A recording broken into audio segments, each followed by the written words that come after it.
Bonjour, j'espère que vous allez tous bien malgré la situation actuelle qui nous oblige quelque peu à rester chez nous. Alors pourquoi pas en profiter pour voir et revoir des vidéos sur YouTube. C'est pourquoi je suis très heureuse de vous retrouver aujourd'hui pour vous donner quelques infos que vous connaissez peut-être ou pas sur la série Hélène et les garçons. Regardez! Pour commencer, Hélène et les garçons étant devenus un gigantesque phénomène de société et devant un tel succès, AB Productions a carrément tenté d'exporter sa sitcom aux États-Unis. Au cœur des années 90, la société de Jean-Luc Azoulay a tourné un pilote intitulé Hélène and the Boys, calquant le concept et les décors de la série Hélène et les garçons, mais en langue anglaise et un casting remanié. Le plus étonnant, c'est certainement le casting. Quelques étudiants ou mannequins anglophones habitant à Paris avaient été recrutés à l'époque pour incarner Nicolas, Cathy, Chris et David. Mais pour le rôle titre, celui d'Hélène, la production a récupéré son actrice australienne Linda Lacoste, vieille connaissance des téléspectateurs français puisqu'elle incarnait le personnage de Linda dans la version originale. La production a aussi conservé l'américaine Rochelle Redfield dans la peau de Johanna. Mais ce pilote d'Hélène and the Boys n'a jamais convaincu aucune chaîne américaine. Dommage, ou pas. Il faut savoir que les relations entre Hélène Rollès et Patrick Puydebas, alias Nicolas, n'ont pas été toujours très cordiales au début du tournage de la sitcom. Patrick Puydebas n'était pas gérable sur les plateaux. Il débarquait sans apprendre son texte ou s'endormait carrément pendant les prises. Il faisait perdre son temps à toute l'équipe, avait avoué Hélène lors d'une interview, à tel point que la production décide d'envoyer le personnage de Nicolas au service militaire. Mais heureusement, après un recadrage, Patrick Puydebas réussit à gagner la confiance d'Hélène Rollès. Finalement, après des débuts très chaotiques, Hélène et Patrick Puydebas vont développer une véritable alchimie. Car une fois les caméras éteintes, les deux comédiens vont finalement se trouver des affinités. Ils se sont aperçus qu'ils fréquentaient les mêmes personnes, et ils ont fini par se retrouver dans les mêmes soirées, ce qui leur a permis de se découvrir. Et visiblement, ce qu'ils ont découvert leur a plu, puisqu'ils ont partagé dans la vraie vie une histoire d'amour pendant quelques années. Et même si leur romance est terminée depuis des années, ils ont conservé une relation fusionnelle et se considèrent comme frères et sœurs.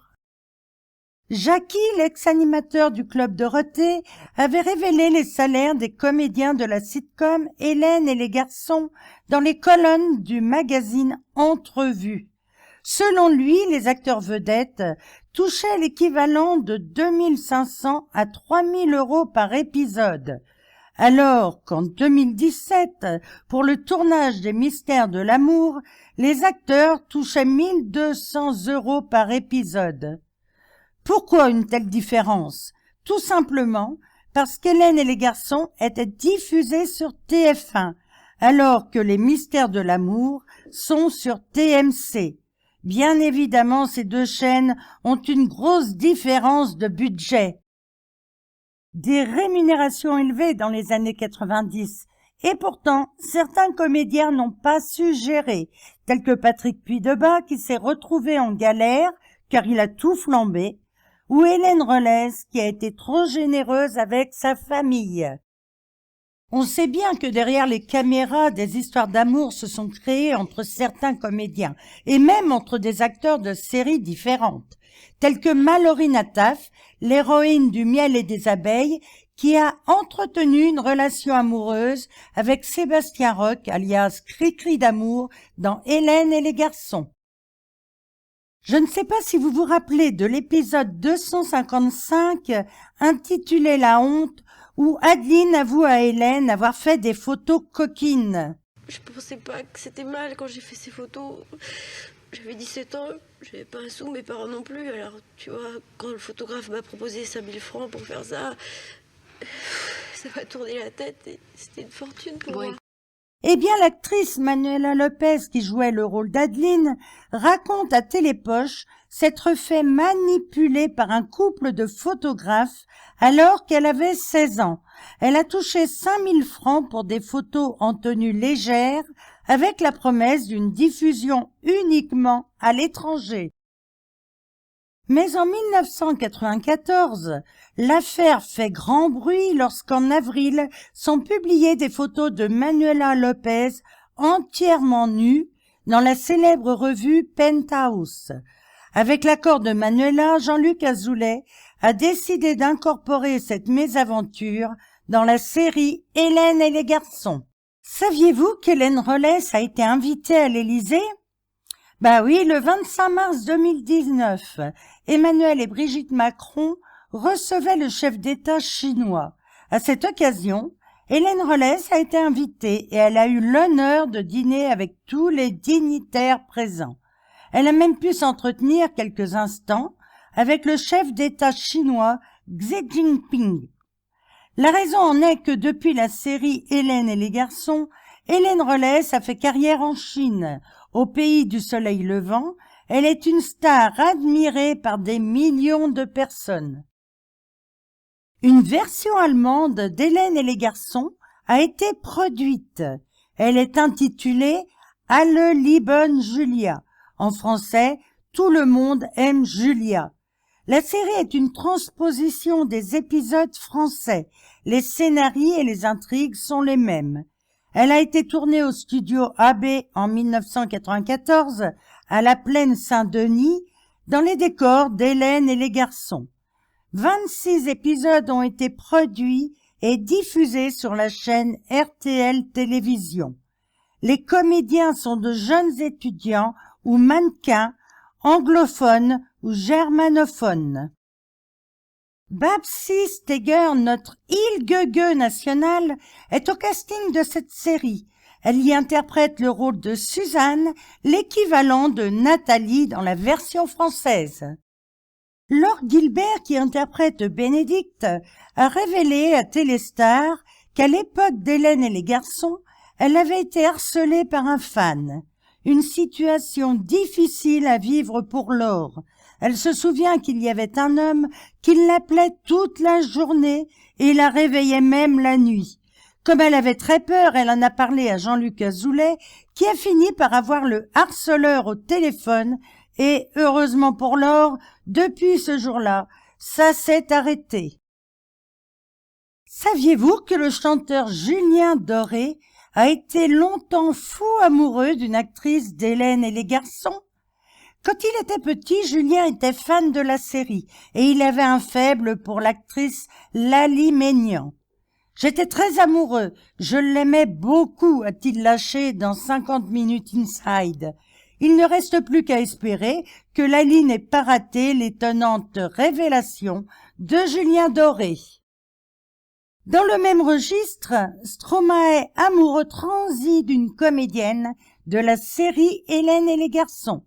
Stromae a évoqué lors d'une interview accordée au magazine Biba une passion platonique pour Hélène Rollès, puisque le chanteur ne l'avait même pas rencontrée. Ce qu'il aimait chez Hélène, c'était que c'était une fille comme les autres, une nana simple qu'il aurait pu sans problème présenter à ses copains. Stromae a ajouté « Hélène n'était pas une bombe, encore moins un coup d'un soir, mais l'amoureuse idéale. Elle était douce, chaste, et j'avais envie de lui tenir la main. » Les reporters de l'émission Accès privé sur M6 en 2012 ont retrouvé la comédienne Rochelle Redfield, la fameuse Johanna, aux États-Unis. Elle a confessé n'avoir jamais montré les images d'Hélène et les garçons à ses proches. Rochelle avoue avoir beaucoup de mal à revoir cette série. À l'époque, ses camarades de jeu avaient en moyenne 20 ans. Rochelle, elle, en avait déjà 30. Elle explique en riant « Nous n'avions pas plus d'infinité que ça. Ils étaient des têtes à claques. » Quant à la série, Rochelle avoue sans détour ne pas être une fan. C'était mal écrit, les décors n'étaient pas crédibles, mais c'est pas grave, je l'ai fait, c'était alimentaire. Vous connaissez Fra du groupe Chaka Ponk? Eh bien, il a fait ses débuts télévisés dans l'épisode 69 de la série Hélène et les garçons. Il interprète un apprenti bassiste qui va essayer d'intégrer le groupe de musiciens des garçons. Niveau dégaine, François Charon, qui n'est pas encore Fra, est loin du style qu'on lui connaît aujourd'hui. Du haut de ses 21 ans, il se présente cheveux longs bien coiffés, blouson de cuir et t-shirt violet. Une reconversion des plus étonnantes pour Canu Muringi, qui incarnait Canu dans Hélène et les garçons. Il faut avouer qu'ils ont été nombreux, les acteurs d'Hélène et les garçons, à avoir dû se reconvertir.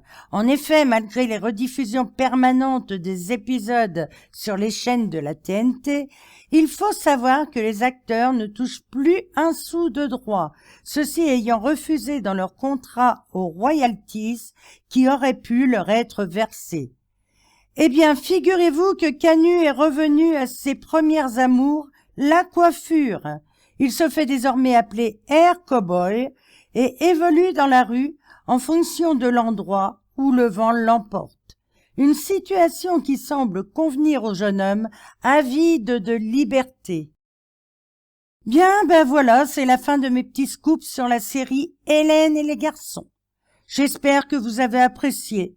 Dans tous les cas, moi j'ai hâte de vous retrouver pour une prochaine vidéo. Mais avant, je vais prendre une petite dizaine de jours de vacances pour en profiter un peu avec mes proches. En attendant, n'oubliez pas, si vous voulez me suivre, abonnez-vous à ma chaîne. Je vous dis à bientôt. Bye bye.